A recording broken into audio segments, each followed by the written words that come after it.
kò sẹ́nìkan tó bí màjàmá tó wù pé kí ọmọ ọkọ yá yàkuyà kò sẹ́nìkan tó bí ma tí ó wù wípé kí ọmọ ẹ̀yìn ọkọ jẹ́ rere pàápàá jùlọ tó bá gbé bàbá màmá tó bí ma bá jẹ́ mùsùlùmí nítorí dájú òun náà ní pé àfojúsùn wa òun náà ní pé báwo lọmọ yìí ó ti ṣe dáa tí ó tún dáa ju àwọn lọ gbogbo òbí tẹ́ bá rí láyé yìí tí wọ́n máa ronú lọ́nà mo fẹ́ kọ́ máa mi ọ́ dáa jù mí lọ ẹ pé òbí burúkú lòbí ẹ rí i pé nínú ìgbésí ayé wa àwọn ọmọ wa tí wọ́n bá padà ní owó lọ́lá jù wá lọ kìí bà wá lọ́kàn jẹ́ kódà àwọn bàbá màmá tó bírú àwọn ọmọ tó dáa fún tó bá wọn àwọn ọmọ wọn bẹ́ẹ̀ lò kẹta fi ṣe fáìlì wọn bẹ́ẹ̀ lò kẹta fi ń yangàn táwọn èèyàn fi ń gbósùbà fún wọn láwùjọ mọ lágbájá tí ń lọ ní bàbá lágbájá nù ṣùgbọ́n ìjà yìí ń sọ lónìí pé ká sọ nípa rẹ̀ ní pípọ́ mọ́ sì jẹ́ ní ire ẹ̀rọ pé jíjẹ́ ní ire kò ní í ṣe pẹ̀lú owó jíjẹ́ ní ire kò ní í ṣe pẹ̀lú pé ọmọ lọ́lá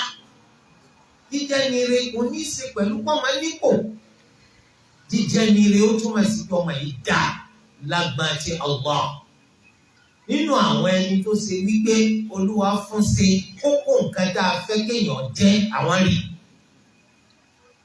tí wọ́n sọ pé ta ni mùsùlùmí gidi ó ní lágbájá àwọn atálẹ́ni tí àfojúsùn pé inshallah ìṣesí wọn jọ ń dáná bí fẹ́ wípé káwọn èèyàn wà lórí rẹ̀ tí wọ́n bá jẹ́ mùsùlùmí á ní lágbájá tálẹ́ni tá a ní àfojúsùn dáadáa sí pé inshallah bí ṣe ń bá a lọ yìí pẹ̀lú gbangba rẹ̀ táwa mà inshallah aljanna ni. àwọn kẹta fẹ́ mẹ́nu bá sẹ́yìn máa jọ á lójú rẹ̀ akramakumullah torí kọ́kọ́ mẹ́jọ pa abẹ́ bá sìkò jẹ́ o. máa kẹ́ni sí ọmọ yìí mashallah wọ́n lò lónìí máa gbà nílẹ̀ bí sì ń sàlàyé ẹ̀sìn fáwọn èèyàn qala Allahu qala rasuluhu. wọ́n á lọ ọmọ kan àwọn ẹ̀sẹ̀ ti dá abúlẹ́jú pẹ̀lú ustaz. ìwọ́n kọ́ ustaz bàbá tó wá bí ustaz wọ́n mọ̀ á bínú pé ustaz ewu náà ni àfúríkó olówó yóò bá lẹ́mù ní ẹ wọ́n ni àfúríkó olówó tomato rẹ̀ nà pápá tọ́ ṣé ó wu àwọn akọ́mọ wọ́n tó máa rí tó bá máa rí gbà mí kan lọ́rọ̀ owó nù ó lè jẹ́ yẹn rí àmọ́ tí ò lówó ó lè jẹ́ ní Allah àmọ́ kò lówó nítorí pé yorùbá lẹ́bù yìí báyìí wọ́n ka ayé kún bàjẹ́ bí ẹ̀sìn lọ nítorí pé nípa ọmọ ẹjọ́ máa rí yọ́ máa hùwà rí yọ́ máa sọ̀rọ̀ rí yọ́ máa ṣiṣẹ́ rí yọ́ máa tójú ọ̀nà rí sẹ́yìn máa pa àwọn òbí àwọn máa gbìyànjú lọ́pọ̀lọpọ̀ ọ̀gbà nígbà míì láti sẹ́rí rẹ̀ kúrò lójú ọ̀nà dáadáa torí wọ́n máa láyé pé àwa la bí ọ àwa náà gangan la sì bí ọ lórí Islam ó lè mọ Islam jù wá lọ ìgbà táwọn ọ̀ka fún àbùkù kó lówó jù wá lọ àtijọ́ náà ti ṣiṣẹ́ owó kẹ́ tó bímọ àtijọ́ náà ti forí lagi kó tó ti pọ́ ọmọ yìí wáyé ó wá ṣẹlẹ̀ pé gbogbo owó tẹ ẹlẹ́ni o chẹ́ǹjì bẹ́ntì róńdó ni lẹ́gbẹ̀ẹ́ tọ́mọ ní inú yíṣù tó dùn sí ẹ̀ bá mi jẹ́ àmọ́ tí wọ́n á kọ́ ọmọ yìí máa jó jù yín lọ ọmọ yìí máa ń pa ẹ̀sìn jù yín lọ ọmọ yìí máa ń pa tànàbì jù yín lọ ṣé Yorùbá máa tẹ́wọ́ gbà dáadáa àwọn ìsábà tẹ́wọ́ gbà dáadáa ọmọ gan yóò rí sọnù lọ́dọ̀ òbí ẹ̀ bẹ́ẹ̀ ni wọ́n sọ lẹ́nu bàjẹ́ ẹ̀ka mọ́bí tó ti lọ yọ alákatakí ẹ̀sìn rán kí ni dérò ń sìn kéṣe dóró wọ́n sọ àmọ́ wọ́n máa pè dérò eléyìí túmọ̀ sí wípé ẹjẹ́ á jẹ́ kí nǹkan tó nítumọ̀ lọ́dọ̀ ẹlẹ́dàá wa kó nítumọ̀ lọ́dọ̀ tiwa náà. ẹgbọ́n tí bàbá ńlá wa Ànábì Ibrahim alayhi salam tí wọ́n ṣe ládùá bàbá yìí ti pẹ́ láyé wọ́n ti darúgbó kújọ́kújọ́ wọ́n àbímọ ìyàwó wọn ò lóyún àárọ̀ dalẹ́ rí bàbá yìí wọ́n ti dàgbà gan wọ́n wá sọ̀rọ̀ ìtinú wọ́n máa ń ṣàdúrà pé Rabbi habli mina salihin wọ́n ló wá fún mi lọ́mọ kan bí o nínú àwọn ẹni rẹ̀ wọ́n sọ̀rọ̀ ìtinú wọ́n sọ pé ibi táwọn dàgbà dé yìí tẹ́nì kan tiẹ̀ má bá wọn sọ̀rọ̀ òbí ma ṣùgbọ́n gbà tí wọ́n ṣàdúrà wọ́n tọrọ lọ́dọ̀ Allah pé ọmọ tí ó lówó tó sì pé ayé ọgbọ́n ọ̀ràn ọmọ tí ó lálù ọmọ tó ṣe wípé wọ́n ti ń lọ́lá lágbègbè wa yìí tí ó jẹ kan ìbá irú àdúrà tó pọ̀lọpọ̀ tí wọ́n á ṣe àwa kì í bẹ Allah àti kọ́kọ́ ló wá kó fún alọ́mọ rẹ̀ ọmọ tí wọ́n fi tọrọ ọmọ tí Yorùbá bá ń sọ bá ọmọ alálùbáríkà tí Yorùbá bá ń sọ bá ọmọ rere tí Yorùbá bá ń sọ bá má sì èdè Yorùbá gbọ́ alùbáríkà rere máa gbọ́ yé lágbà ẹ̀sìn o Yorùbá bá sọ pé bàbá alùbáríkà kí ni wọ́n gbà lé o owó bẹ lọ́wọ́ bíi ṣẹ̀kẹ̀rẹ̀ ẹ̀dá so tí Yorùbá bá ń tọrọ ọmọ àwọn ìsábà tọrọ ọmọ tí ó da lágbà ẹ̀sìn ọmọ tí ó lówó lọ́wọ́ làwọn máa ń tọrọ ẹ wá gbọ́n tí bàbá ńlá wa sọ Ànábì Ibrahim alayhi salam ìwọ Olúwa Ẹlẹ́dàá fún mi lọ́mọ bí nínú àwọn ẹni rere ẹ̀mọ̀ ká gbọ́ àdánàbí bá ṣe pọ̀jù àdúrà táwa kúrúntù ṣe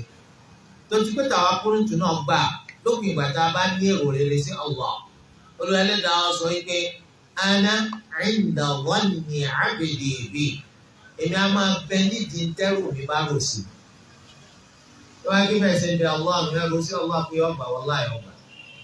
àwọn ẹ̀jẹ̀ máa gbẹ ẹgbẹ́ yóò tó tó ti rọ̀ ilẹ̀ ti mú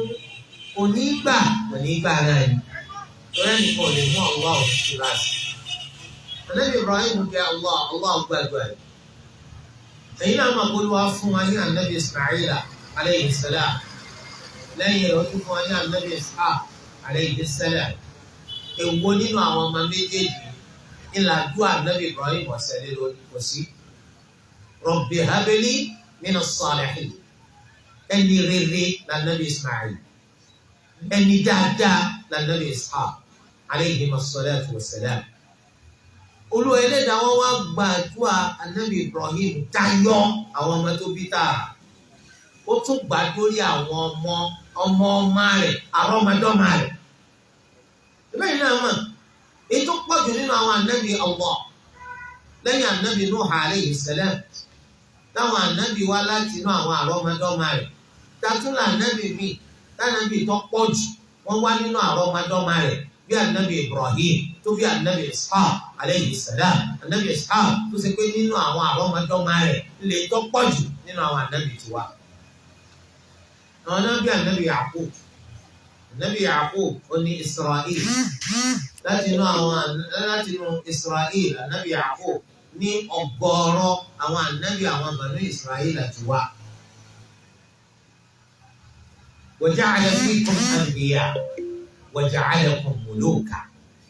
ẹ̀yin ọmọ Israel nínú oore tó lù wá sí fún yín ó ní kó mú káwọn ànábì ọmọ abẹ́nu yín gbogbo ànábì tó wà ní ọmọ Israel láti ní ọmọ Yaqub ọmọ Ishaq ọmọ ànábì Ibrahim alayhi salam wọn ti wá. Olúwa gba àdúrà rẹ̀ torí di eléyìí ó túmọ̀ sí pé ọ̀kan nínú ìgbésẹ̀ àkọ́kọ́ táwọn náà ó gbé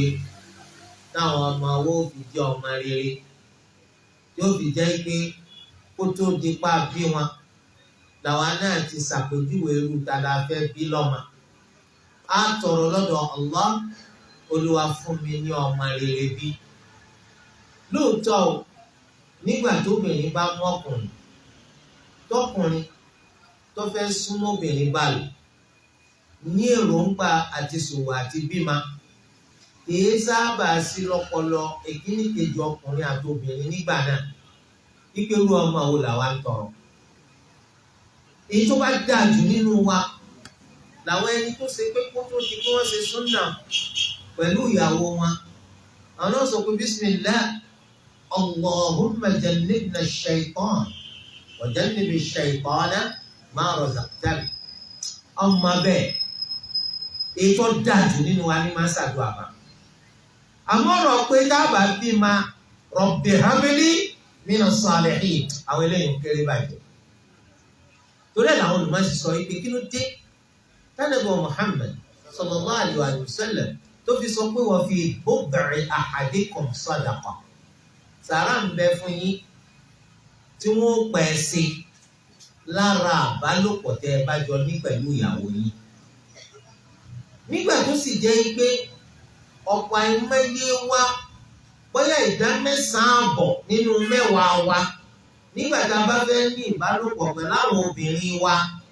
ẹ̀mí à ń ṣẹ̀sìn kìí sí fún wa pẹ̀lú tá a fẹ́ ṣeun bí ẹ̀mí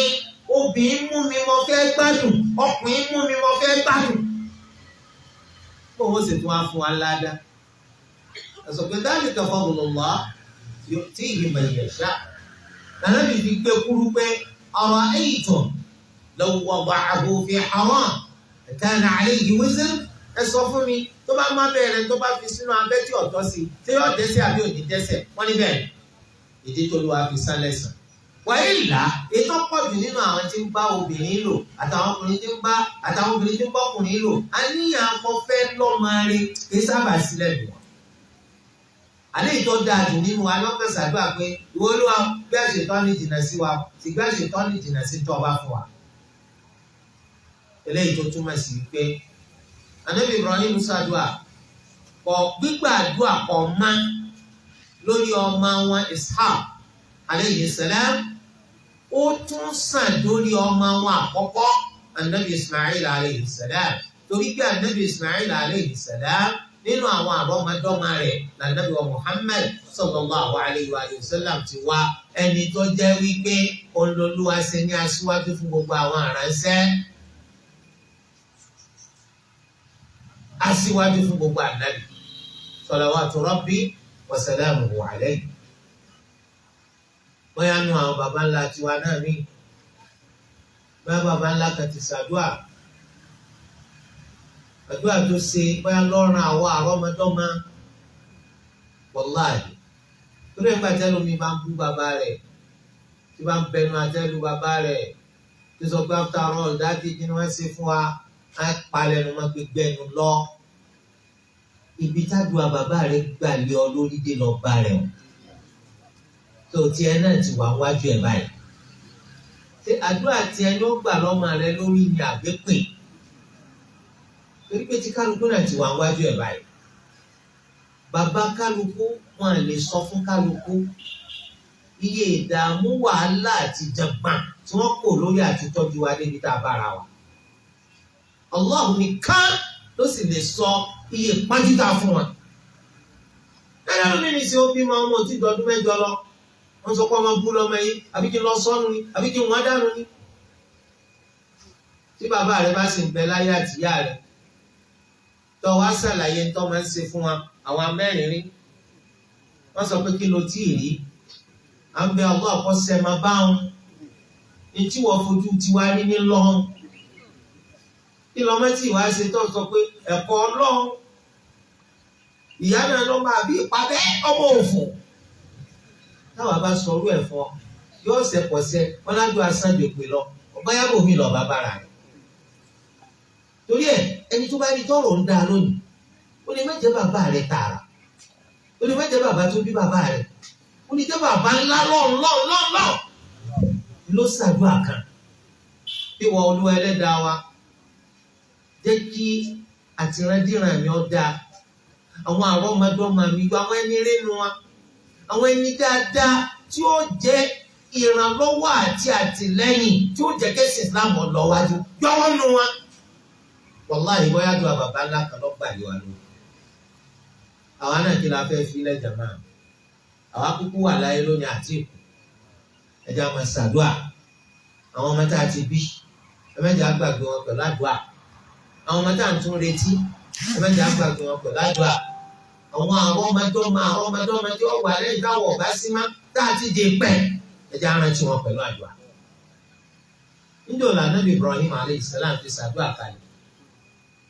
ẹ wá wo gbogbo àdúrà Ànábì tó jáde lára rẹ̀ èmélòó nu wọn lórí Ànábì Ibrahim ebi tẹ̀ làwọn náà fi gbọ́ pé bàbá ńlá wa níta ní Ibrahim alayhi salam àwọn náà tún máa ṣàdúrà fún bàbá ńlá wọn bọ́ọ̀lù àwọn náà ṣe di bàbá ńlá tó lẹ́tọ̀ọ́ ṣàdúrà tó lẹ́tọ̀ọ́ ṣépè bàbá ńlá mi ó fi ègún lélẹ̀ nínú mọ̀lẹ́bí ọ̀sẹ̀ ìpè kankan lẹ̀ ìpè wọn ń jà bí iná alẹ́ mo rò pé iná ọmọ iná alẹ́ wọn á pàtó èkú pàápàá lásìkò ẹ̀rọ akramakumullah ìpè bàbá wọn ń jà lórí ìran síran ìran síran tí wọ́n rántí bàbá pẹ̀lú dáadáa wọ́n gba àtìláwí ẹ̀já dáúdá dáké àrí ìgbọ́dọ̀ wí ẹran lè bálẹ̀ bàbá ọkùn táwọn ṣẹ̀gbà ara rẹ̀ ó wá nínú àdìsí kan bàbá tó bí Sa'id tó bí bàbá Sa'id ibn al-Musayyib wọ́n ní bó ṣe fẹ́ kó wọ́n máa pè ọ́ Sa'id ibn al-Musayyib àwa máa ń pè nínú tírà Sa'id ibn al-Musayyib ismul maf'ul ó ní ismul fa'il ló fẹ́ bàbá tó bí wọ́n ní wọ́n ń pè ní Hazan ilé wọn náà Nabi sallallahu alaihi wasallam wọn á sọ fún pé ó kọ rẹ̀ yìí rárá ẹ̀rọ lọ́ọ́ máa jẹ onírárá mi lè parọ́ kọ́ tí bàbá mi sọ ẹ̀rọ bá a náà ní bàbá sọ̀rọ̀ kékeré orí ìlànà tí bàbá mi fi mí sí àṣewọ́n náà tó bàbá yìí ní kí wọ́n lè parọ́ kọ́ tí bàbá òun fọ́ Sa'id ibn Musayyib wá sọ pé ilé òun kò sí kò nù mọ̀lẹ́bí wa lónìí subhanallah ó kọ́ ọ̀rùn wọn. Sẹ́mi pé àwọn ọmọ tiwọn náà àwọn ọmọdé ọmọ wọn náà onípa àwọn òtún sẹ́kù táwọn bá ronú títí wọ́n ronú lórí bàbá èlé tí fámìlì tàtàrà rẹ̀ gbà sọnù torí ẹ̀ ìjẹ́ yìí ṣe lónìí mórí ìran mélòó ní ọjà yìí olùwàdàkùnkù fún wa dáadáa sí i ọmọ sì wá ní bàbá màmá bú àwọn bàbá màmá dànù olùwàkọ́mọ̀sì tiwa bẹ́ẹ̀ tọ́ ìdílé alálùbáríkà ìdílé olóore ìdílé anabi Ibrahim alayhi salam ẹ bá ní wo anabi Ismail alayhi salam ó ti pẹ́ àbímọ ìyàwó wa ó wá lẹ́rúbìnrin kan wọ́n ń pè ní Hajar ẹrúbìnrin yìí ìyàwó tí ń jẹ́ Sáárà àwọn wá sọ fọ́kọ pé àwọn gun ọkọ àwọn nítorí pé ẹrú ẹni tó bá ní ó lè tà ó lè bùnyàn ó wá gun ọkọ rẹ̀ lẹ́rú ọ̀nà yòówù ẹgbà lẹ́rú tíṣẹ̀lẹ̀ àbá ti fara mọ́ ẹrú yẹn ti dẹ̀tọ́ fún yín. والذين هم لفروجهم حافظون إلا على أزواجهم أو ما ملكت أيمانهم فإنهم غير ملومين. àwọn olùgbàgbọ́ òdodo làwọn ẹni tí máa ṣọ́ abẹ́ wọn àyàfi fáwọn ìyàwó wọn tàbí àwọn ẹni tí wọ́n ní kápálẹ́ lórí àìṣọ́ abẹ́ wọn lọ́dọ̀ ìyàwó wọn àìṣọ́ abẹ́ wọn lọ́dọ̀ àwọn ẹrú wọn kò sọ wọ́n dẹni èébú. Ànábì Ibrahim alayhi salam wọ́n gba ẹrú lọ́dọ̀ ìyàwó wọn Sáárà wọ́n súnmọ́ ẹrú yìí ẹrú kìí ṣe ìyàwó ṣùgbọ́n ẹni tó lù wá ṣe lẹ́tọ̀ọ́ fún yín ni láti súnmọ́ ọmọ tẹ́rú bá wá bí fún yín sọ́mọ ni àbẹ́rú ọmọ ni nítorí kó fi ṣẹ̀rí àsọ ìpè gbogbo obìnrin láyé ọmọ tó bá bí ipò tíya rẹ̀ wà lọ́nà wà àyàfi ẹrú ẹni tó bímọ fún ni ọmọ tiẹ̀ tó bá bí òmìnira ni ó jẹ́ kò ní jẹ́rú torí kí ni a kì í lọ́mọ ẹni lẹ́rú a kì í lọ́mọ ẹni lẹ́rú tọ́ òbúkátà bá a jókòó pé ó sì ti fi fún mi ó bó lóun ti bùn mi ó ti parí ó lè súnmọ́ ọmọ tó bá bí fún ọmọ ni ó wá ní Sahih Muslim Ànábì Muhammad sallallahu alayhi wa sallam ó ní wulida liya laylata ghulamun àbí ọmọdékùnrin kan fún mi lóru yìí tilẹ̀ rẹ̀ máyì wa sammaytuhu bismi abi Ibrahim alayhi salam mo sì sọ lórúkọ bàbá mi Ibrahim alayhi salam. ǹjẹ́ ọmọ ọmọdé bí yẹn Mariya al-Qibtiyya ẹrú ànábì sallallahu alayhi wasallam tí wọ́n fi fún ànábì láti ilẹ̀ Egypt olóbímọ fún ànábì sallallahu alayhi wasallam ọmọ lànábì pè. wọ́n ní wọ́n sọ pé torí pẹ́rú ló bí fún ànábì àbọ̀ ọmọ lòun ọmọ náà ni eléyìí túmọ̀ sí wípé ọmọ tí wọ́n bí fún ànábì Ibrahim alayhi salam wọ́n fẹ́ kó ṣe pé ẹrú tí wọ́n fi bùn wọn iná ló bí ọmọ ni onáà ànábì Ismail alayhi salam. ìyẹn ẹrú tó ní kápá lórí ẹ̀ ni ẹrú tó ní kápá lórí ẹ̀ ẹrú yẹn ó jẹ́ pé kèfèrí ni nínú àwọn ẹni tá a kó lẹ́rú gun torí tá a bá ti mú obìnrin lójú ogun a bá kó wọn nílé wọn tá à ń bá wọn jagun àwọn ẹrú yẹn wọ́n di àwọn obìnrin yẹn wọ́n dẹrú lẹ́sẹ̀kẹsẹ̀ bẹ́ẹ̀ làwọn ọmọdé kéékèèké àwọn ọ̀tá wa wọ́n di ẹrú lẹ́sẹ̀kẹsẹ̀ tó àwọn eléyìí ni là ń pè lẹ́rú nínú Islam ajzun hukmi yaqumu bil insan sababuhu kufr ẹja ń pè lẹ́rú nù kí sírú àwọn bàbá ńlá wa ìyá ńlá wa tán kó lọ Amẹ́ríkà àwọn eléyìí ìṣẹ́rú wọ́n sọ wọ́n dẹrú ni látàrí agbára àwọn lọ́rọ̀ Umar gbáwí Umar ni mata ista'badtumul umama wa qad waladatuhum ummahatuhum ahrara yóò lẹ́sọ àwọn yẹn dẹrú yóò sì jẹ́ kómìnira ìyá wọn bí wọn àwọn làwọn eléyìí ẹrú ti Islam yàtọ̀ tọ́ eléyìí náà túmọ̀ sí pé ọmọ ọ̀dọ̀ dágbà lọ́mọ ọ̀dọ̀ kí sẹ́rú wa o wọ́n á sọ pé alladhina hum li furujihim hafidhun illa ala azwajihim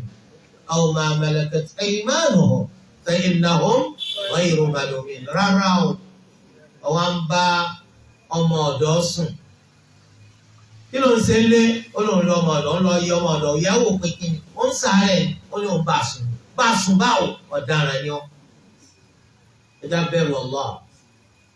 kí ni nǹkan náà tó tẹ̀ fẹ́ mú ìwọ kan ọmọ ọ̀dọ̀ kan obìnrin kẹjọ wà nù yàrá kan kí ni nǹkan náà ẹ sì rí bí ọmọ ọ̀dọ̀ wa náà òun náà ni wọ́n wọ kíchìn tí wọ́n máa dáná àwa láwọlé lọ́ba òní ọmọ gbálẹ̀ kọ̀dí sí wa táwọn ọwọ́ ọmọ ọlọ́mọ òní wẹ̀wọ̀ ọmọlúàbí ẹ̀wù òfò àtàdánù òun náà ni wọ́n máa wọ̀ ẹ sì ní kí ara kọ́ márùn bọ́ǹbù lọ́wọ́ nígbà tí positive and negative nínú àwọn wáyà I'm sorry àwọn tó ń bá wa fa wáyà àwọn sẹ́ẹ̀ mẹ́nàmẹ́nà so ẹ mọ̀ pé yọ̀ọ́sà náà ló ní sáré so láti ilé ní Nàìjíríà tí wọ́n ń bí kọ̀tọ́ ọmọ ọ̀dọ̀ kí ló dé gan abẹ́ gbọ́ ọmọ ọ̀dọ̀ á ní kọ́ wá abẹ́ wò yóò fọṣọ ṣe tún di ká mọ ojú rẹ̀ kó lójú yóò mọ bá nínú lẹ̀ kó ṣe di ká wo kó lóyí subhanallah tó fi wá dókèrè akramakumullah ẹ̀yin obìnrin ẹ bẹ̀rù Allah ẹ bẹ̀rù Allah àwọn obìnrin ní ìsìn wọn forílẹ̀-èdè wa lẹ̀ wọ́n lọ sáwọn orílẹ̀-èdè òkèèrè láti lọ sọmọ ọ̀dọ̀ ọmọ ọ̀dọ̀ tí ò lè ṣe fún bàbá rẹ̀ ọmọ ọ̀dọ̀ tí ò lè ṣe fún ìyá rẹ̀ wọ́n lọ sí lókèèrè ló kọ́ páwọn wówó lọ yóò fọṣọ títí yóò tún fọ pátá àwọn ẹni tí ń sọmọ ọ̀dọ̀ lọ́dọ̀ wọn yóò nulẹ̀ yóò nulẹ̀ ìgbẹ́ yóò dáná títí yóò sí oúnjẹ yóò máa já fíkánfíkán àjẹkù wọn ló wọ́n jẹ subhanallahi alazim yàtọ̀ sílẹ̀ yìí wọn ní sàdédé gbà kó tó di pé wọ́n gba àwọn processing kan wà àwọn agent ìjọba àwọn mú wọn wá wọ́n ti máa kó fọ́tò ránṣẹ́ sí wọn àwọn náà máa sọ fún pé fọ́tò ètò ọ̀yà tó ti look beautiful fi ránṣẹ́ sí wa ẹ dákun yín gbalẹ̀ ń nulẹ̀ ń bá wọn lọ sọ ó sì wá di mo gbọ́dọ̀ look beautiful ọwọ́ á lọ wọn á rọ ọmú wọn ń bọ́ ọ sùn wọn ti sọ ọ́ dìdàkudà irú rẹ̀ wá padà délé ẹnìkan wá rí ọ wọn á lọ rọ màkà tó ń fẹ́ wọn á lọ gbégbékúgbé yọ wá délé tí wọn á sọ pé nígbà tí apẹ̀rẹ̀ ló ń gbé o omi ò ní í ṣe pasápẹ̀rẹ̀ o mo rò pé ẹ gbọ́ Yorùbá tó akramakumullah a'udhu billahi minash shaitanir rajim báà ti ṣe ń wí nu ọ̀pọ̀lọpọ̀ ọmọ ẹ̀yìn mú wọn fẹ́ kọ́ dáa fún wa ní wọn wá lọ wọn ń ra wọn gbá wọn ń ra wọn mú wọn ń ra wọn kó àwọn náà ti wá rí pé wọn ọ̀dà ojú ogun lé Yorùbá bọ̀ wọn ló gun ọ̀dà bí yá ẹ̀gbọ́n máa fẹnu jagun tó kú bá dé tán gbogbo àwọn akíkanjú ò túlẹ̀ ìgbà tí wọ́n dójú ìjà lọ́run tí wọ́n á rí pé níta máa ń sọ bẹ́ẹ̀ lórí àwọn ti di ẹni tí wọ́n ń rá mú tó bá tún bí ọ̀dà kọ́ Ọlọ́run farabalẹ̀ wọ́n jẹ́ bàbá ńlá yà ètò ti pánú owó tẹ́lẹ̀ òní rí mú wálé subhanallahi alazim ọ̀gá wa pè mí gbà pé bàbá ó tó lè mọ sọ ní tí tó ti wá ń kó mi mú náà ọ̀dà dúdú mọ̀ sọ. ẹ̀wọ̀n kó ti di ya bí tí tẹ́ẹ̀ máa ń lọ lókèrè nísìn ẹ̀yàn máa kíyèsí bàálù ọ̀gọ̀rọ̀ àwọn ẹ̀jẹ̀ jọ̀wọ́ bàálù obìnrin ni wọ́n mo tún wá jẹ́ ọmọ kéékèèké omi ṣẹ̀ṣẹ̀ graduate omi báyà OND kan lọ parí omi senior secondary school iṣẹ́ wo lẹ́ lọ sí lọ́nà kí ni profession yìí tán fi pè é so ọmọ ọ̀dọ́ náà ní lọ sí ìdáàbò nítorí aládìí méjì kọ́bọ̀ náà jàmbí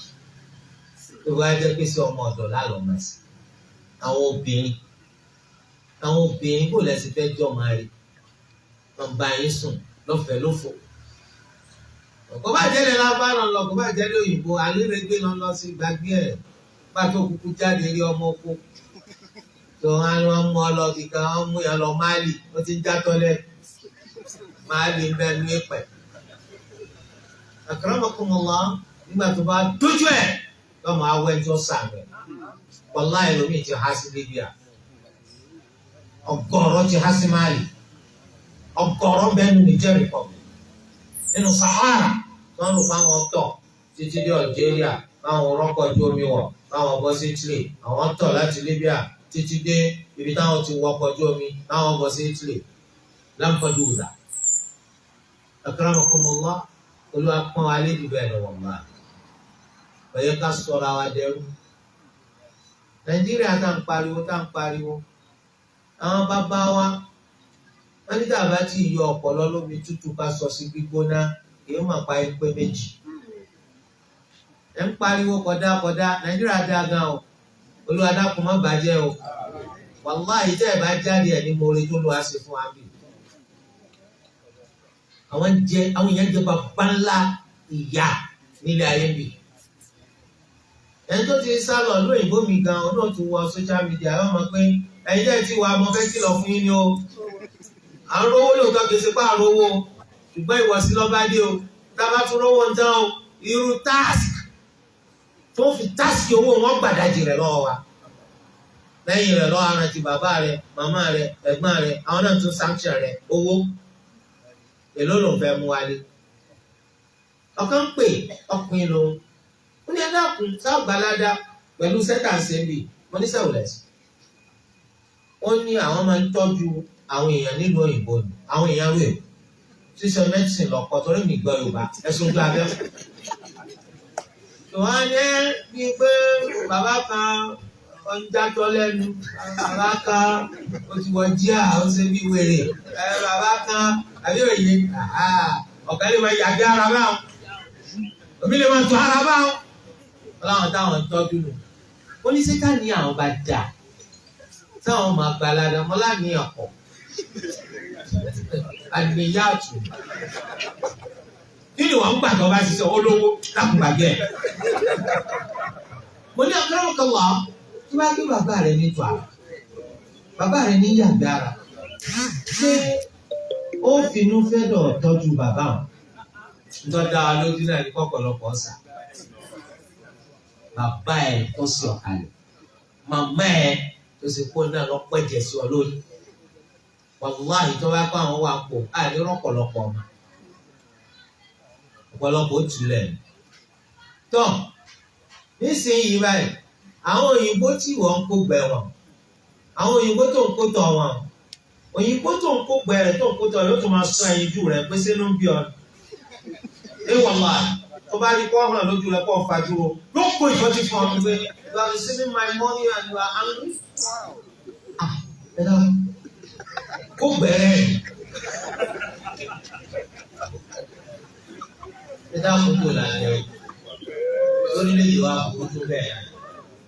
àwọn òkúta ẹ máa lọ lókè ọyọ rẹ lómi bẹ onílẹ̀ ẹ̀jẹ̀ rẹ nísìnyí ọ̀rọ̀ ọ̀nà ni lójú mẹ́mbàsì àwọn òkúta ọmọ lọ wàlá àkókò ọmọ lọ a máa lọ tàpẹ́lẹ́ tó ní dá yìí rẹ nítorí pé ìṣẹ́wó kí láǹfààní owó tí èmi dànù kí n tó rí ọ̀túnù àìdè bìmáàlì láwùdà nísò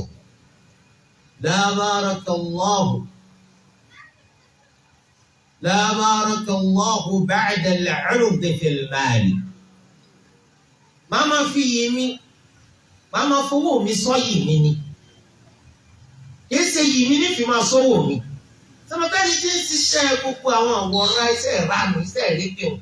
òun ń fi iyì rẹ̀ sọ owó ni wọ́n ní olúwa kọ́ mọ́ fi àlùbáríkà sọ́wọ́ tí ìyí dànù torí rẹ̀ torí ẹ̀ ẹ̀yin ọmọbìnrin tẹ́ ń lọ ṣiṣẹ́ lókèèrè irú iṣẹ́ wò lẹ́ ń lọ sí tó bá ti jẹ́ pé sí ọmọ ọ̀dọ́ ni yóò bẹ́tà kẹ́ dúró lé kẹ́ lọ́kọ iyì ń bẹ fún yín nù kẹ́ lọ́kọ àpọ́nlé ń bẹ fún yín nù kẹ́ jókòó ti àwọn ọmọ tó lọ́wọ́ bá fún yín o bí màmá yín ṣe wọ́n ti ṣe bí ẹ̀yin nù o tẹ́ fi wá jẹ́ èèyàn lónìí ẹ má bọ̀ láti yín jẹ́ nítorí òní ẹ gbìyànjú láti jẹ́ ẹni tó ṣe pápánlé èyí tó lọ́wọ́ dá mọ́ yín lára ẹ fọwọ́ ara yín dọ̀tí rẹ̀ ẹ má lọ ibi tí wọ́n ti mú yín lẹ́rú ètò àwọn máa bá yín lò wọ́n máa bá yín sùn lórí kíni torí ẹ̀ anabi Ibrahim aleyhi salam ìgbà tí wọ́n bí anabi Ismail aleyhi salam àdúrà ti síwájú ọmọ yìí jẹ́ ọmọ dáadáa ó ń gbọ́ ẹ̀kọ́ tí bàbá fi ń kọ́ ó ń tẹ̀lé ẹ̀kọ́ tí bàbá fi ń mà nínú àmì ìgbádùn àgbà mi yìí sí gbogbo èèyàn tẹ́rí tí ń hùwà wílígáns gbogbo àwọn tí ń hùwà ọmọ kọ́ ọmọ tó ya garawa gbogbo àwọn ọmọ jágéètì wàláhì kìí ṣe gbogbo wọn ní ọ̀rẹ́ ní tọ́ wọn rẹ́ ní tọ́ wọn kódà àwọn bàbá wọn màmá wọn wọ́n tún gbà sọnù lórí bí wọ́n ṣe tọ́ wọn ṣùgbọ́n àkọ́gbà ńkọ́ kí ló bí fẹ́ sí nítorí bá lè ṣe lóṣè ó fi yòókù lẹ́nu àzáàmì ti torí pọ́ ọmọ ẹni bí òróró ọmọ ẹni burú ká lè fẹ́ kùn pàjẹ́ àwọn òbí ti gbìyànjú tí wọ́n ọmọ ni ọ̀gbọ́ lórí ẹ̀ tí wọ́n bá rí i pé ọ̀ ń bọ́ ọmọ rẹ sọ̀rọ̀ ń gbọ́ ọ̀ ń kọ́ lẹ́kọ̀ọ́ ń tẹ̀lé ẹ máa dúpẹ́ fún Allah o àìmọ́ọ́rẹ́ máa bà nǹkan jẹ́ o lẹ́yìn ọ̀bá máa dúpẹ́ fún Allah lórí oore tó lọ́wọ́ ṣe fún yín ọmọ yìí bì í yóò di nǹkan míì tó bá di nǹkan míì agbára yóò ní ká agbára yóò ní ká tẹ́ bá rí pé ọmọ ń gbọ́rọ̀ sí i lẹ́nu wọ́n á sọ pé gbogbo àdúgbò yìí ọmọ tí wọ́n fi ṣe àpèjúwe dáadáa ẹ̀yin ò rí lágbájá ni ẹ̀yin ò rí bí ṣe máa ṣe ni ẹ̀yin ò rí bí ṣe ẹ̀yin ní ká máa dúpẹ́ fún Allah o ẹ máa sọ pé èmi tírénì àmì mọ̀gbà ọmọ kan ò lè bá ń dàn wọ́n àwọn àmì gan fúnra wọn tí Allah wá fẹ́ dípọ̀ máa wọ́n dá ọkàn máa pèsè lásán wallahi tallahi olúwa ní tún ní ṣe lórí ẹ̀jẹ̀ bá rí tó máa yín dá ẹ máa dúpẹ́ fún Allah ọmọ tí ó sì dá ẹ máa sọ̀rọ̀ ìtìnà ẹ máa ṣàdúà ẹ máa báwí ẹ máa ṣàdúà ẹ máa báwí. anabi Ismail alayhi salam ọgbẹ́ ẹ̀kọ́ tí bàbá rẹ̀ fi kọ́ àmì kọ́gbẹ́ kọ́ ni o falamma balagha ma'ahu as-sa'ya qala ya bunayya inni ara fil manami anni adhbahuk fanzur madha tara. ní ìgbà tó máa yí dàgbà débi pé ó lè di amúgbálẹ́gbẹ̀ẹ́ fún bàbá rẹ̀. sẹ́wọ̀n tó gbogbo wàhálà yìí náà lórí ọmọ títí tọ́mọ náà yọrùn ni títí tọ́mọ náà ò fi dẹni tó lè ràn yín lọ́wọ́. ẹ rí i pé ọmọ ẹ̀gbọ́n yín ọmọ àbúrò yín ti ń ràn yín lọ́wọ́ kò lè dàbí kápọ̀ ọmọ yín nítorí pé ọmọ ẹ̀gbọ́n yín ọmọ àbúrò yín ẹ̀gbọ́n yín àbúrò yín lè máa pọ̀ sí i wípé bàbá rẹ̀ tó wà lọ́dọ̀ rẹ̀ bó ní ṣe ń ṣe ọ́ pé bí wọn bá ti dandan ní àtàwọn ọmọ àti gbogbo wọn ò ní pè mí pé kí n jẹun àwọn bá gbé máa mọ́wọ́ ẹ̀ àti bẹ̀rù labọ́ máa ẹnu láì sọ ìdílé ìjókòó àbí ẹ̀kọ́ ni tó bá jọ máa ti yín ni yóò wò pé mo máa jíwò bàbá mi mo jíwò mi ẹ lè kọ́ mi pọ̀ púpọ̀ sí bàbá mi wọ́n lè máa kọ́ ọmọ ọlọ́mọ kọ́ máa gbọ́rọ̀ sí i lẹ́nu máa tani ọkọ̀ máa ti yín bẹ́ẹ̀ tí ò ní padà kábàámà bẹ́ẹ̀ ni ọmọ ti tó ẹni tí ó jẹ amúgbálẹ́gbẹ̀ẹ́ fún bàbá rẹ̀ bàbá wa ń sọ fọ́mọ yìí pé ìwọ ọmọ mi kékeré yìí ìwọ ọmọdékùnrin mi kékeré yìí èmi mà kúkú rí lójú àlá o wípé mò ń dúngbò rẹ ọ̀nbọ̀rù máa dá táwọn bá mi wòye sí kí ló rí sí àkàràmọ̀kọ̀ wọ̀ wá bàbá yìí ti kọ́ ọmọ débi wípé aládàánábì Allahu bá la wáhàyè iṣẹ́ tó lu àfiránṣẹ́ sí. Bàbá wa ń bi ọmọ léèrè wípé kí ló rí sí tó lù wá ní kí n ṣe. Àlá làwọn sì sọ fáwọn ńlá kí ló rí sí tí mo rí. Qala ya abati if'al ma tu'mar satajiduni insha Allahu minas sabirin. Wọ́n ní wọn bàbá mi ń tá a fi kọ́ láṣẹ pé kò ṣe wàá sì bá mi bólúwa bá fẹ́ pé ń jọkàn nínú àwọn oníṣòwò. Ìní jàǹpátá ìní kọjú náà kò rí mi dún ní rọrùn. Ẹ dákun ẹ bá mi wo àwọn ọmọ tiwa lónìí. Alhamdulillah ọ̀pọ̀lọpọ̀ wa ni bàbá níjókòó yìí. Ọ̀pọ̀lọpọ̀ wa ni màmá níjókòó yìí. Ká pé ọmọ kan la sọ fún bẹ́ẹ̀ lónìí. Wípé mo lálàá kí wọ́n ní gbọ́ létí méjì. Ìwọ ọmọ mi kí ló rí sí? Bá mi ẹ̀yin náà lẹ́kọ́ mi kékeré mọ́kọ́ o. Actually mo sì gbọ́ ẹ̀kọ́ yín mọ́ ń lò ó. Mi lè gbé ẹ̀fẹ́ gbogbo ẹgbà o. Yóò tún máa fi tì sọ́dọ̀ rẹ pé wọ́n lọ kọ́. Tọ́ ẹ̀yin tá a kọ́ lẹ́kọ̀ọ́ tó mú lò fún ẹ ká kú. Ẹ̀yin lẹ̀ wo sẹ́yìn wò lẹ̀ kọ́ mọ́ ẹ̀yìn. Àwọn ọ̀sìn ká sọ fọ́ máa ń gbé àwọn òun ó fi hàn mí lójú ọ̀run pé kí n dúkú rẹ. Bẹ́ẹ̀ ni kọ́. Ọmọ bàbá bẹ̀rẹ̀ sí pọ̀pọ̀ bàbá láàmú ni. Ọ̀làlá. Subhanallah.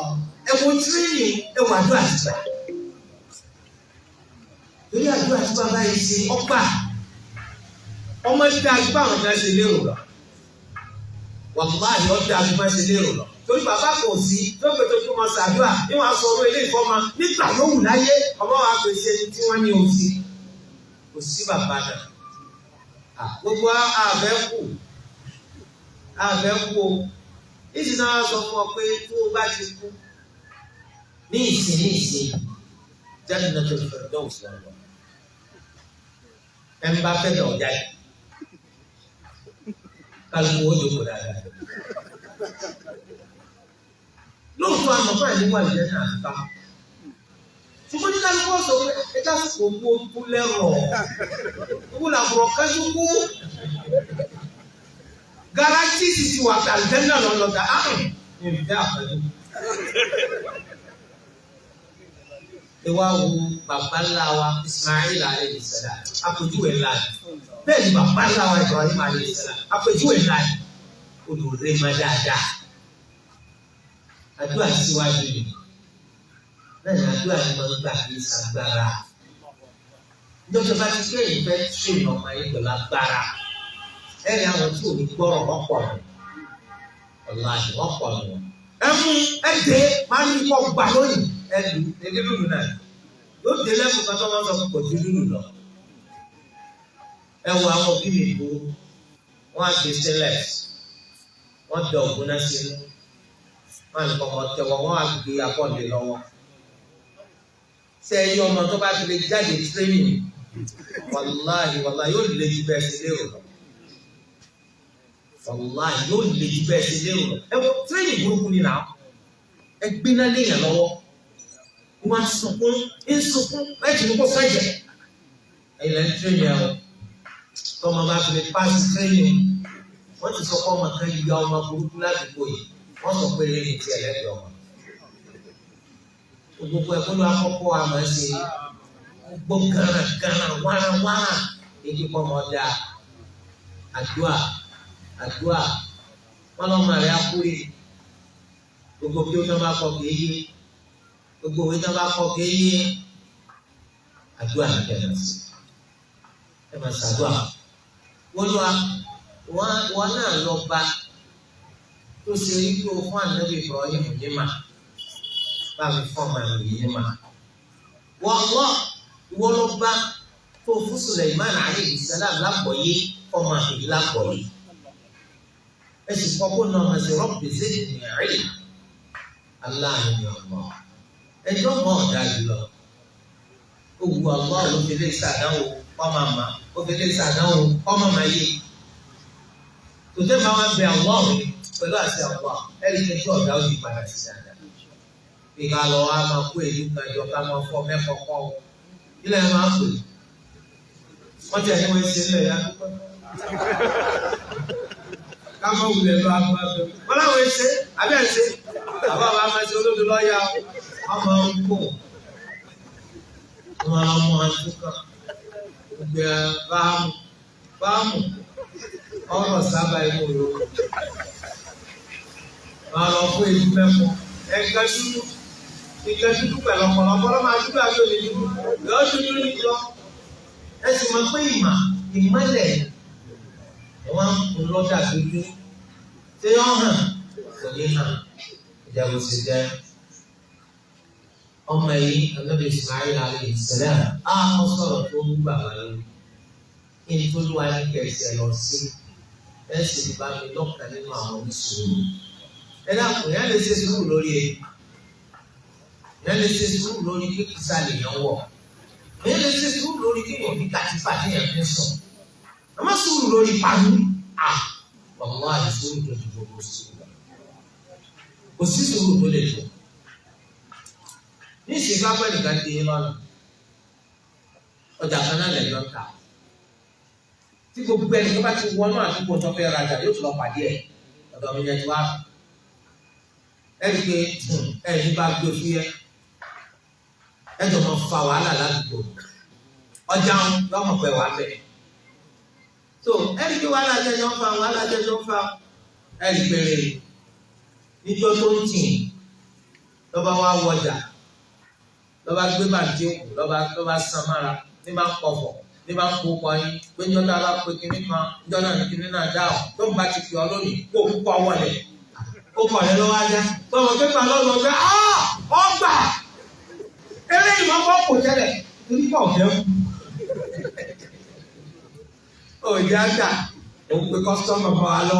àǹfààní àdèlé yìí ọkọ̀ ọ̀gbọ́n lórí ariwo tí wọ́n ní kọ́ lọ́wọ́ alọ́jà àkíkà àfẹ́nìṣòro ó kú ẹ̀ o lọ́nà bá lọ fújà á rẹ̀ yó. èyí kan ọ̀fẹ́ ẹni àpapọ̀ Yorùbá wọ́n máa sọ fún Yorùbá fẹ́ bá sí báyìí yóò kù. Yorùbá ṣàgbéjẹ mọ ọdà bí kò ti fẹ́ o sì mọ̀ pé ládùúgbò yẹn máa ṣe bíbí à máa tó kàn wá kú ẹnikẹ́ni tó bá gbàgbàdà kaná olùdáná fáwọn èèyàn torí kù olóńṣèjọ kẹtọ olóńṣèjọ kẹjọ olóńṣògbójì ọdún onítàn kọmẹsìjọ méjìlá ikú fún wa báyìí wọn ṣe lè ní àgbọn oníṣẹ Yorùbá ọ̀fẹ́ àwọn tó bá yẹ onítàn lọ́mọ ọdún bàbá bá ní kò ní dún wọ́n ṣe àwọn tó bá yóò kú ni oníṣẹ́jọ́ méje wà láì oníṣẹ́ yóò bá bẹ̀rù nígbà yà wọ́n fẹ́ tó eléyìí túmọ̀ sí wípé bàbá wa ń sọ fún ọmọ tó lu lójú àlàkọ ẹni tó mú rẹ̀ kí ló rí ọmọ ẹni tí ọlọ́ọ̀ kọ́ láti ṣe ó sì bá mi bí máa jọ̀kan nínú àwọn oríṣiríṣi. Ẹ̀kọ́ ńlá lélẹ́yìn. Eléyìí kò túmọ̀ sí pé káwọn náà bá rọ́mọ wá rí. dábàá ọmọ wa tọ́ ọmọ tí wàá náà jẹ́ ti ń tẹ̀lé tí wàá gbọ́rọ̀ sí wa lẹ́nu dé ipò tí ó dàgbẹ́ Ismail alayhi salam kò túmọ̀ sí bẹ́ẹ̀. Wọ́n sì ká àwọn ọmọ ọmọ rẹ̀ ká máa sọ pé ọwọ́ àmì ìlú ọmọ kó lórí kó kú yóò kórì dúró rárá bọ́lá ọmọ bẹ́ẹ̀ gbọ́dọ̀ kórì dúró bá ti sàpọ̀. Lórí tí wàá yí wá bá wa kò sí ìgbàgbọ́ tó fi ránṣẹ́ sáwọn àfi wá pé ṣètò ní mísíọ̀.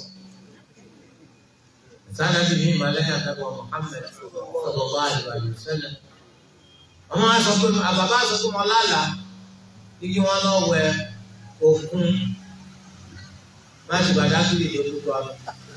ọ láàmì ẹtú fàlàlà ọgbọ́dọ̀ wẹ́ ọ pé kí n ká là lóko ọgbọ́dọ̀ lọ ọpọlọ orí òkú báwọn wọ́n sì ra rẹ lẹ́sìn. tó ṣùgbọ́n túmọ̀ sí pé gbogbo dáadáa tí bàbá rẹ bá ń sọ fún ọ kọ́ gbọ́ kọ́ tẹ̀lé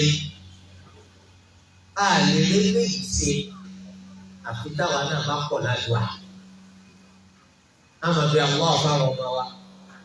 olú ẹlẹ́dàá kó sí wọn lọ́mọ ayé. Ama bí àwọn afáwọn ọmọ wa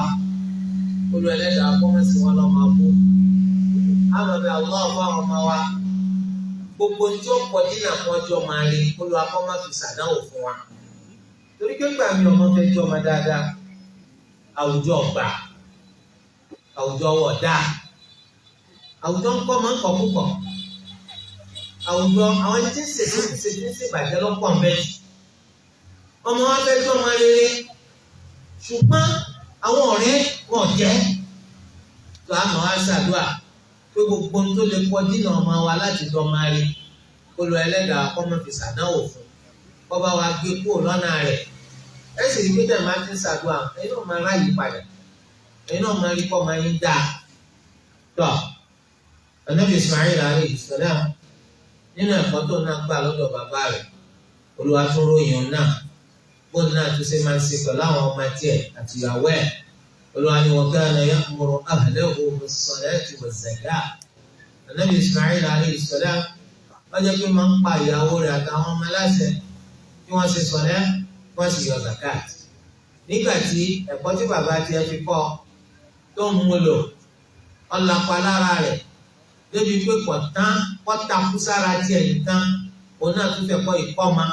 òun náà tún fẹ́ kọ́ ìpáyà tó bẹ́ẹ̀ náà lọ yẹ kó rí. Dáadáa tẹ́yìn bá ti fi kọ́ ọmọ yín nígbà tó ṣe pé dáma lórí agbára yín ẹ̀ ń ṣàdúrà dáadáa yẹn ò ní tán lórí ọmọ yín yóò tún sàn lórí àwọn ọmọ yín lórí bẹ́ẹ̀ yìí ti ṣe kọ́ ọmọ dáadáa ọmọ yín ló tún kọ́ ọmọ tiẹ̀ náà dáadáa. A sì ti mọ̀ kọ́ ọmọ wa náà ni ọmọ tó ọmọ wa bí ọmọ wa ni ọmọ wa tó bí dọ́kùnrin ọmọ wa tó bí dóbìnrin ọmọ táwọn náà bí ọmọ wa ni bẹ́ẹ̀ ló fi ṣẹ̀dá ló ti ṣe fi kọ́ wa. Kámọ́kàn máa rò ọmọ tá a bí tààrà nìkan lọ́mọ wa àbọ̀mọ tó máa wá kùnrin bí nìkan lọ́mọ wa gbogbo àwọn ọmọ yìí ọmọ wa náà ni ọmọ wa kùnrin ló bí ọmọ wa ni ọmọ wa bìnrin ló bí ọmọ wa ni. Bàbá amájẹ bẹ́ẹ̀ kó lànà bí ṣe pàtó mára ọmọ òní Al-Hasan ọmọ òní Al-Hussein. Ẹ̀wọ̀n kọ́tọ̀ lórúkọ tí àyè tó fẹ́ sọ àwọn ọmọ yìí wọ́n fẹ́ sọ wọ́n lógun ní ogun ló fẹ́ sọ àwọn ọmọ yìí. Ànábìnrin lónìí rárá Al-Hasan lọ́mọ tẹ̀mí jẹ́. Ó tún bí kejì ó ní hàn ó ní ogun báwo Al-Hussein lọ́mọ tẹ̀mí jẹ́. Tó tí ọ̀gá wa kà wọ́n kọ́ ma a máa dá sọ̀rọ̀ lé. Bàbá ní àrọ́mọdọ́mọ ànábì sẹ́kù láyé lónìí ó sì máa bẹ títí láéláé nítorí pé kìyàmà agbada ló ti bẹ. Ṣé bá pa àwọn ọmọ rẹ̀ bìnrin? Tó eléyìí túmọ̀ sí pé ọmọ yín ni o. Ọmọ tó máa yín kùnrin bí ọmọ yín. Ọmọ tó máa yín bìnrin náà bí ọmọ yín. Bàbá tún wo nítorí wọn alánàbí Ismail fi ń pààyàn láṣẹ nǹkan láàyè. Ilé mélòó ló kù lónìí tá à ń ṣe sọ̀láàtì? Ẹja bira wa léèrè. Títa bá kú tá a bá lọ sọ́kàn wọ́n balẹ̀. Àti ìlọ lónìí táwọn ọmọ wa ẹ̀sìn tá à ń ṣe làwọn náà ń bá wa ṣe. Bàbá là ń rí mọ́sálásí àrọ́mọ. Débi tó lè má mú bí bàbá kan pé ẹ̀ bí ma ní bàbá. Wọ́n náà wọ́n kúkú láwọn ọmọ. Àdìgẹ́ mú kàn wá mọ́sálásí rí. À ń gbìyànjú pẹ̀lú wọn ọ̀dá òní. Ẹ dákun lọ́yẹ kẹ́yìn ó sì máa jẹun kẹ́ máa dájọ́. torí pé àmì aburú lélẹ́yìí ẹ̀yin ti dàgbà rẹ̀ sì ti lé ọmọ lọ́wọ́ ojú ayé yín lọ́pọ̀lọpọ̀ ọmọ yín ti dára sọ́ọ̀tì ọ̀pọ̀lọpọ̀ nínú àwọn ọmọ yín òun náà ti torí ṣẹ̀ṣẹ̀ aláṣìṣe ojú ayé yín lọ́mọ yín ti fẹ̀sì Islam ṣe yẹ̀yẹ́ la hawla wala quwwata illa billah kí alẹ́ fẹ́ sọ pé ẹ̀jẹ̀ léèrè ẹ̀jẹ̀ kankan léèrè àgbàlérò pé ká bímọ ká fi dájọ́ fún jahannam èròǹgbà pẹ̀lú ọmọ tá à ń bí ẹnìkan ọmọlẹ́yìn ànábì sallallahu alaihi wasallam kó lè bá a pọ̀ ju ti gbogbo ànábì mi lọ. táwọn ọmọ aládàáradá tí ò bójú tẹ́sìn náà wá lẹ́pẹ́ ọmọlẹ́yìn ànábì kí lànábì fẹ́ fi wọ́n sí. wọ́n sì ti sọ pé láti ọdún méje ní kẹ́ẹ̀tì máa fòrò àwọn ọmọ ṣe sọ̀rẹ́ à torí pé tí bá wà ní tútù ní í ṣe lọ. wọ́n ní ẹ máa lù wọ́n lórí ẹ̀jọ́ bá ti pọ́ ọmọ ọdún mẹ́wàá. ìrẹ́ ni àlèmáàmù Ṣáfi'í ni kí ló wá yẹ wọ́n lẹ́yìn tó máa ti kọjú ọdún mẹ́wàá tá ti bàlágà tí wọ́n ṣe sọ̀dá tí wọ́n pa wọ́n lọ. bẹ́ẹ̀ lòfin ṣẹ̀rí àsọ. ẹ wo ilé wa lónìí ẹ wo iye èèyàn tó wà ń bẹ̀ ẹ wo iye èèyàn wọ́n wẹ́rẹ́ tí ṣe sọ̀rẹ́ ìwọ ló sì dọ́jà alẹ̀. kọ́lá ẹlòmíì bàbá lè máa mọ̀ àwọn ọmọ rẹ̀ ṣe sọ̀dá. ẹ dákun kí wọ́n ní dùn wá nù. àwọn ànábì Allah wọn máa ń pàyàwó kọ ọmọ aláṣẹ kó ṣe sọdá èyí tí ọmọ rẹ̀ máa ń ṣe sọ láti inú wa kò lè báyàwó sọ̀rọ̀ kó ṣe sọdá torí mọ́mí ó bínú mọ́mí bá sì bínú oúnjẹ ò ní ṣe déédéé má bẹ́ẹ̀dì ọmọ àdàrú wúruwúru ò ní tún ṣe ilé ọkàn yóò tún máa gbójú ìyàwó tó lè bá sọ àbó òun lè bá sọ tó tọ́ bá lọ bínú. Subhanallah ìyàwó tó fẹ́ ní kìí sin Allah kí á ní dùn Olúwa sọ pé wala tumsiku bi'ismil kawafir ẹ má di àwọn ìyàwó tó jẹ́ kékeré mú. wọ́n ní ìgbà tí ìyàwó tó ń kéṣe sọ̀dá tó lè kọ́ ọ́lẹ̀ lónìí ní kò gbọ́dọ̀ dọ́lá torí pé Olúwa ní ẹ̀ gbọ́dọ̀ di káfìrí mú níyàwó. bẹ́ẹ̀ náà ni ọkọ ìṣe sọ̀dá kó lọ́dọ̀ rẹ̀ lónìí kò gbọ́dọ̀ dọ́lá. Olúwa gbà obìnrin mùsùlùmí wọ́n jẹ́ ìyàwó fọkùnrin tó jẹ́ káfìrí kò sí káfìrí tó dáa tó bá jẹ́ bí àwọn ànábì Ismail alayhi salam ẹ̀kọ́ tí bàbá wọn kọ́ wọn ọ̀làpá lára wọn tẹ́lẹ̀ wá wo bàbá ńlá wa Yaqub alayhi salam lọ́jọ́ máa ànábì Ishaq alayhi salam ìgbà tó lu ẹlẹ́dàá wá ṣàánú bàbá ńlá wa Ibrahim alayhi salam pẹ̀lú Islam. Ànábì Ibrahim alayhi salam wọn sẹ́mọ lórí tara wọn wọ́n polongo rẹ̀ fáwọn ọmọ wọn. wa man yarghabu an millati Ibrahim illa man safiha nafsahu wa laqad istafaynahu fid dunya wa innahu fil akhirati lamina as-salihin. idh qala lahu rabbuhu aslim qala aslamtu li rabbil alamin. ووصى بها إبراهيم بنيه ويعقوب يا بني إن الله اصطفى لكم الدين فلا تموتن إلا وأنتم مسلمون.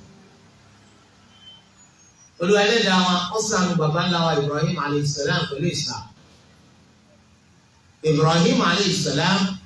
wọn wá jẹ́ aládàjẹ tí dá parun. Wọ́n gba Islam wọ́n sì tún pè àwọn ọmọ wọn. Ẹ̀yin ọmọ mi Olúwa ti ṣẹ̀ṣẹ̀ sí fún wa ó náà ní Islam ẹ gbọ́dọ̀ gbà láti kú láì jẹ́ mùsùlùmí ẹ̀kọ́ ńlá ni abimakọ ni bàbàrà ìjọba wa wà lórí Islam ó ní kókó mi náà fẹ́ dọ́lọ́mọláyé kíníkà sí kíníkà tí yàgà máa ń tẹ́lẹ̀ dà alọ́ máa tó bí o tó nù sí Islam tọ́mọ rẹ bá ti ṣe Islam ó kú oríire ọmọ rẹ ò ṣe Islam kí ni dùn ọ́nù ẹ dákun kó kálukú orújò lẹ pa ọmọ yẹn jókòó tẹ́ sọ fún ọ pé tó pàtàkì jù lọ́dọ̀ tèmi ní Islam ìní gbà ó dàbí mo kú pé kẹ́ ẹ fi Islam sílẹ̀ tẹ́lẹ̀ yìí lọ́kàn wa ni ìbá ọ̀pọ̀lọpọ̀ ní owó yìí náà owó lọ́kàn ọ̀pọ̀lọpọ̀ náà. àwọn máa sọ yìí pé àwọn ọmọ àwọn dàgbà àwọn sì jọ oúnjẹ ọmọ yìí lọ́jà fún Yorùbá tó fi bímọ. àwọn awá ìdíkì lóúnjẹ ọmọ sámàlà ẹ̀bà tàbí fùfú wọ́n ní gbogbo ẹ̀ náà lọ́wọ́ rẹ̀ àti kọ́kọ́ lé fáwọn àti kọ́ra mọ́tò fáwọn àti gbogbo àwọn lọ lóyìnbó bẹ́ẹ̀ sọ bẹ́ẹ̀. torí ẹ̀ ni wọ́n sì máa sọ ike tó jọ ọmọ bá jiná kò ní gbóná ó jóyin lẹ́nu bá jọ lẹ́nu mú sí. bẹ́ẹ̀ sì tó jọ ọmọ bá jiná kò ní jiná báwọn ní tààrí. àwọn ọmọ pé kókó kan ló wà téèyàn fi ń bímọ ó kọjá gbogbo rọ́bìṣì yẹn. kókó tá a fi ń bímọ jẹ́mọ̀ tẹ́ bá mà ń náà ní káwọn ọmọ yìí kí wọ́n lè bá jẹ́ mùsùlùmí tí wọ́n máa fàdúrà ràn wá lọ́wọ́ tá a bá sí náà. tẹ́jọ́ bá jẹ́ mùsùlùmí o àfojúsùn ànábì ti ṣẹ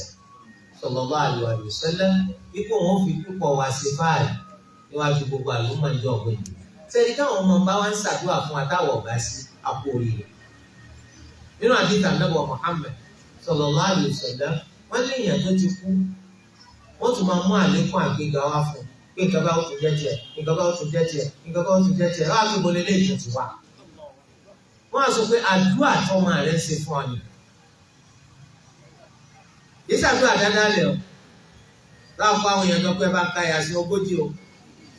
bídà láyé o bídíà o àbẹ̀ bá sókè Kùránì o kẹ́là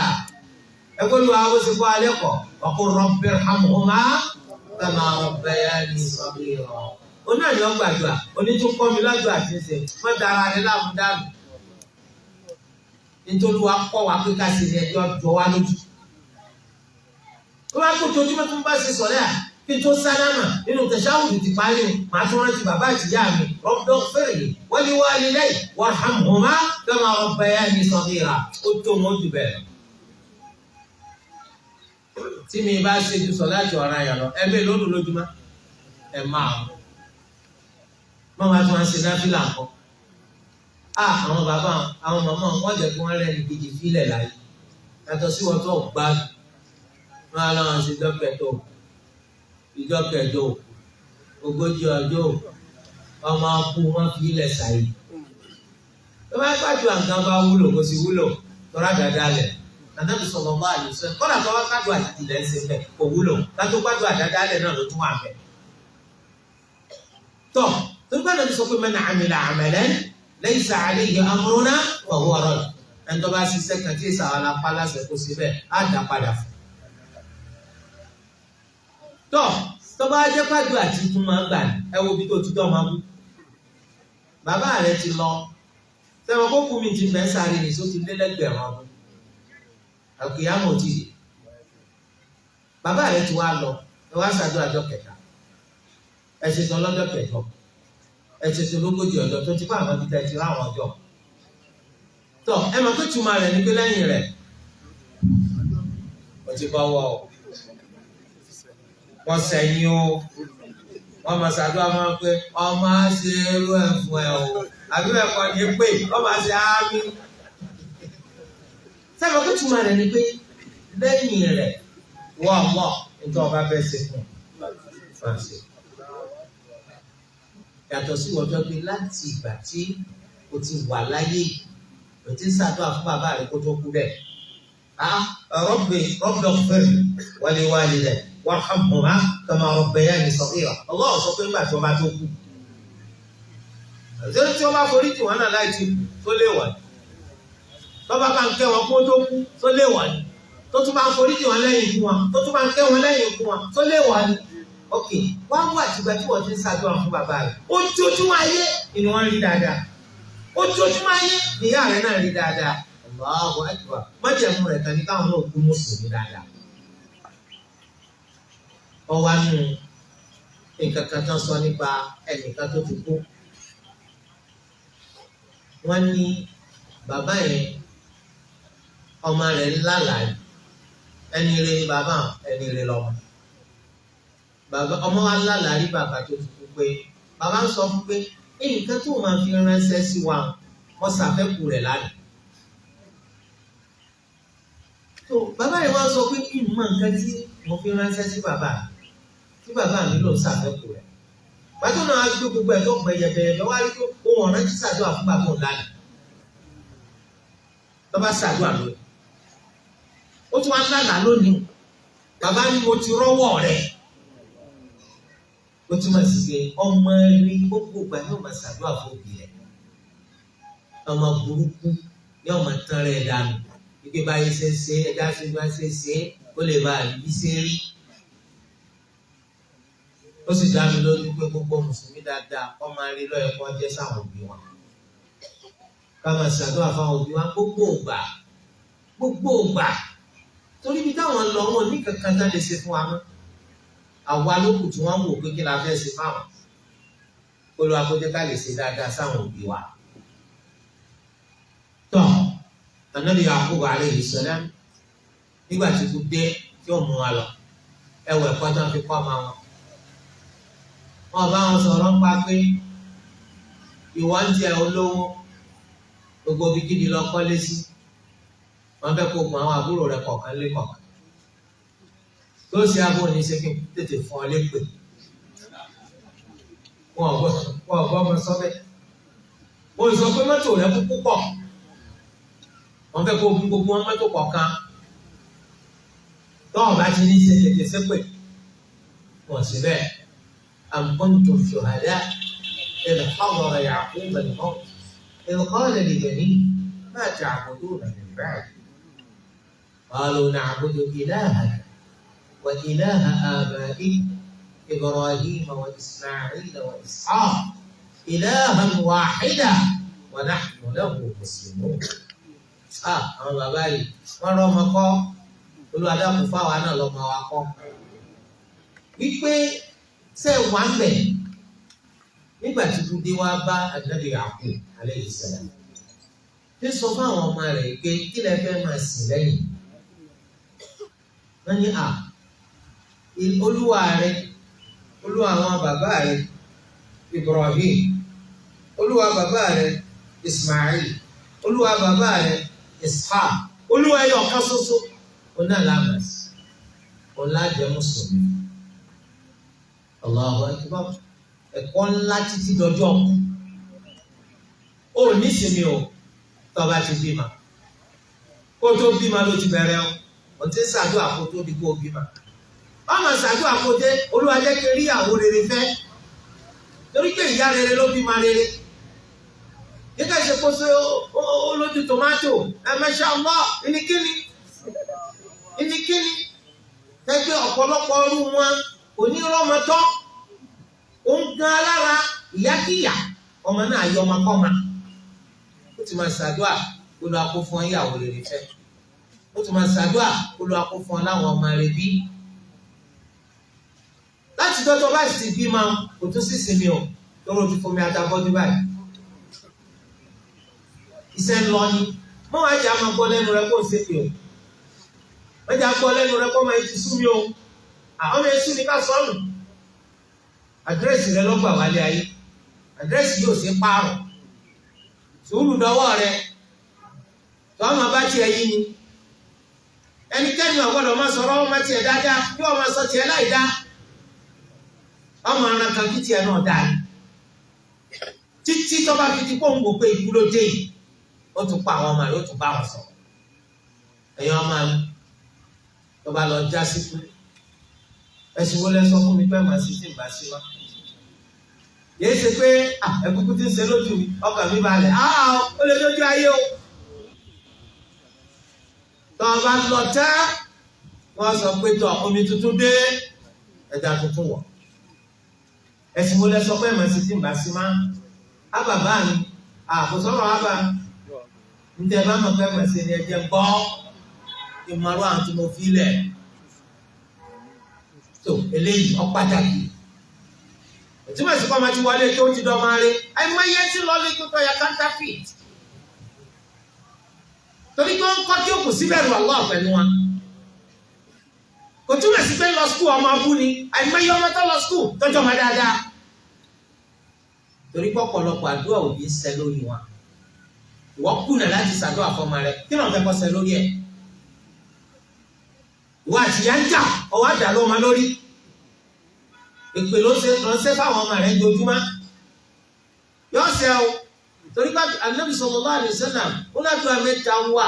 mustajabatun wala bud yọ gbà náà ni kò sí yọ gbà náà alákọ̀ọ́kọ́ da'watul walidi ala waladihi wọn ò pé ládùúgbò àmọ́ èpè tí bàbá bá ṣe fọ́mọ rẹ̀ èpè ni wọ́n ń ṣe fọ́mọ wàláhì ọ̀sẹ̀ torí kí ẹnìkan ò lè fẹ́ràn ọmọ ẹgbẹ́ ẹni tó ọmọ jáde lára rẹ̀ lọ tó bá ti wá jẹ́ pé wọn náà lọ ká lépè àjọ ẹgbẹ́ ẹkú palẹ̀ mọ́ ọ̀dọ̀ wa jàmá ọ̀dọ̀ wa jàmá gbogbo tó ọmọ bá ṣe fún wa àdúrà ní ká máa ṣe àgbọ̀dọ̀ ṣépè fọ́mọ báwọn kan máa ń pè ọ lábọ̀ bàbá Dọ̀ndú United wọ́n níbẹ̀ lọ wà ọ̀sán wọ́n ṣépè fọ́mọ rẹ o dọ́tà wọn máa dunnú lórí ọmọ wọn wọ́n máa banújẹ́ lórí ọmọ rẹ táǹtì ọ̀ àwọn ẹni tí wọn jọ ń bá sọ̀rọ̀ yóò fò ẹ bá wọn yín sọ̀rọ̀ nípa ẹ̀sìn wa ló ti kókó jù àní kankan tó wọn láyé ìpẹ́sìn sá tó bá sì lọ́ọ́ dàbí ọ gbé mọ́tò rẹ tó bá ń lọ sọ̀rọ̀ dọ́tà ọba kú gbé lọ àwọn ọmọ rẹ ò nídìí ẹ̀ ilé tó kọ́ kalẹ̀ gbé lọ agbọ́gbọ́n wọn ló kún lọ́pọ̀ ju omi gbé lọ ní dọ́tà ọba lọ ẹni tó fi sílẹ̀ sáyé òní jẹ wàhálà lásán ni láti máa rí epo ẹ wo bí tí kò wọ́n ní. lẹ́mọ̀ tí lágbè lọ́jọ́ tá a máa lọ ẹ̀sìn wáyé. Ànábì sallallahu alaihi wasallam wọ́n ní mọ̀lẹ́bí dúkìá yín ìjẹ́ gbélé ayé ṣe pẹ́jẹ́ tó sùn dé sáré. mọ̀lẹ́bí ọ̀padà dúkìá náà padà ìjẹ́ gbélé ayé ṣe yọ̀ọ̀kan mẹ́rin lọ́rùn. Kò síbi tó fẹ́ gbàsà ẹ̀sìn tó kà kún òní ọ̀sẹ̀ kù lónìí wọ́n ní ìdánilẹ́kọ̀ọ́ bẹ̀ ẹlòmíì gbọ́ wá ọ̀gọ̀ọ̀rọ̀ pé wọ́n láwọn ò lè lọ torí tó bá jẹ̀jẹ̀ Sunday wọ́n fi síbi kò bá dáa why because tàbẹ́ kákòkò kòkó báwo ẹ̀yìn sí àgbẹ̀ ó ti fi sí àwọn ẹni ògùn sísẹ̀ wọ́n sáré wọ́n rò pé ṣé wọ́n sáré ó kùtù ẹ́ torí ẹ̀mí iṣẹ́ kù ju tòṣìṣẹ́ lọ lọ́n sọ pé ahéré òun náà ni ó kẹ́yìn olóko ẹ̀mí iṣẹ́ rẹ yóò kù ju tiẹ̀ lọ tẹ́lẹ̀ náà Mr. Fọgá wọ́n ti ṣe kó tó bí ọ tọba kú dáńkọ́ ṣé bọ́kọ́ ọ̀tẹ̀ láyé sórí ibi tó fi ilẹ̀ nǹkan kó tuntun márùn-ún bẹ́ẹ̀ pọ̀ nígbà tí wọ́n bá lọ wọ́n bẹ̀rù ẹ tẹ́lẹ̀ àwọn márùn-ún yọ ọ̀yọ́ bẹ́ẹ̀ pọ̀ bá lọ tó bá yé ṣe rí ìjàmbá gbogbo àwọn sẹ́ka ń gbowó ọmọ iṣẹ́ mi owó mi iṣẹ́ mi gbogbo ẹ ló fi lẹ́jọ́ bó ṣe tẹ́wọ́ ní dọ́tọ̀ bá lọ. torí ẹ̀ gbìyànjú láti mójú tẹ́sí rẹ̀ gbìyànjú láti fẹ̀sìn pọ́mọ rẹ̀ alówó alẹ́rà ìjẹ́nà o alọ́lá alẹ́rà ìjẹ́nà o anímà alẹ́rà ìjẹ́nà o àmọ́ àmójú tẹ́sí yéésà alẹ́sìn alẹ́rà ìjẹ́nà o gbàgbé ẹ̀ lọ́wọ́ bá ti lẹ́sìn ọ̀nà tí yàn kọ̀ àwọn tó lẹ́sìn ọ̀nà tí wọ́n kọ̀ torí ẹ̀sìn yẹn ọ̀pọ̀ jáde àmọ́ fáwọn ẹni tí ń kọ́ wá sí yẹ̀yẹ́ wàláhì ọ̀nà tí tá a fẹ́ gbà sórí rẹ̀ lórí tí wọ́n ti wá dàrú olùwàmọ́dà wà lórí. ẹ̀sìn yẹn ọ̀pọ̀ jáde àrà àwọn ọmọ tí lọ kọ́ táwọn fẹ́ sí yẹ̀yẹ́ nítorí pé àwọn gangan ló wà lórí dáadáa ẹ̀sìn ọ̀pọ̀ jáde ní lè yọ owó náwó sí ẹni bá ti kọ̀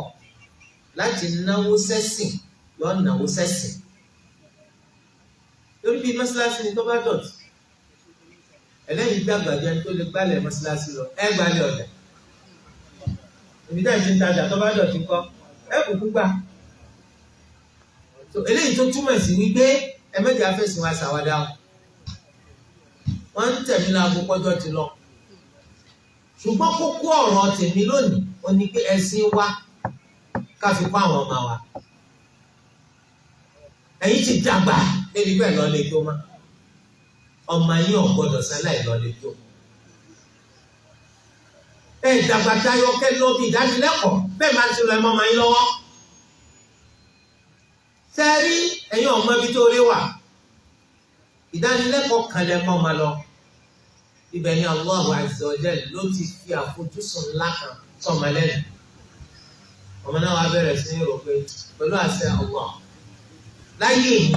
máa rí kí mo wá mọ́ Islam lójú àná èmi náà sì jẹ́ sábàbí tí Islam ò fi kàkà bí Allah wá gbàdúrà. ìdánilẹ́kọ̀ọ́ kan lẹ́mú lọ pẹ̀lú abáṣọrí bẹ́ẹ̀. ebi bí òde fújì ni wọ́n máa ma lọ lọ́mọ náà ti dó fújì báyìí. bẹ́ẹ̀ náà ni ẹ̀yin ẹ̀mọ́ ọmọ lọ bí tẹ́tí fẹ́ fọ́rẹ́sì Olúwa lè ṣàánú kọ́ máa yán padà di olùmọ̀ nípa ẹ̀sìn tó náà máa ṣàlàyé ẹ̀sìn fún gbogbo ara yìí. Abi Allahu Azza wa Jalla kọ́dà kókó tún wá sí àtàwọn òbí àtàwọn ọmọ wa Olúwa Ẹlẹ́dàá kó tún gbogbo wa sí. Nítorí ti dá nínú ọ̀rọ̀ oníkálukú wa àbí Olúwa Ẹlẹ́dàá kó má bàjẹ́. Eléyìí tó kù díẹ̀ káàtó tá à ń ra wọ́ra sí ẹ̀bẹ̀ sí Allah Olúwa Ẹlẹ́dàá kó tún wá sí níbẹ̀ kó bá wa tún sí. Abi Allah Azza wa Jalla àwọn ọmọ wa gbogbo Olúwa kó bá wa sí wọn lọ́mọ rere. Olúwa kó sí wọn ní mùsùlùmí gidi. Olúwa kó sí àwa àtàwọn lólórí rẹ̀ láyé àtàkùyà. Olúwa kó jẹ́ kó dáa fún wa láyé kó dáa fún wa lọ́kùyà. Àwọn ọmọ ẹ̀yà wa tí wọ́n ṣe sábàbí tá a fi wá sí oko afọ́ yìí lónìí. Kò sí tàbí ṣùgbọ́n wàhálà tí wọ́n ṣe kìí ṣe kékeré. Ìyànjú tí wọ́n gbà wallahi kìí ṣe kékeré. Olúwa Ẹlẹ́dàá là ń fẹ́ kó bá a san wọ́n lẹ́san rẹ̀. Ẹ̀san tó lọ́wọ́ máa ń sànyàn láyé títún máa ń sànyàn lọ́kùyà. Olúwa Ẹlẹ́dàá kó bá wa san wọ́n. Àwa náà tá a fi lélẹ̀ tá a fọ̀ náà lẹ̀ tá a fi iṣẹ́ wa lẹ̀ tá a wá Olúwa Ẹlẹ́dàá kó má fi wíwá kó má fi bó wa Olúwa kó ṣe wíwá wa ní ọ̀kan nínú sábàbí téèyàn máa fi bá rere pàdé láyé téèyàn máa fi bá rere pàdé lọ́la qiyam Olúwa Ẹlẹ́dàá kó túbọ̀ gbàdúrà gbogbo wa. Subhanaka Allahumma wa bihamdik ashhadu an la ilaha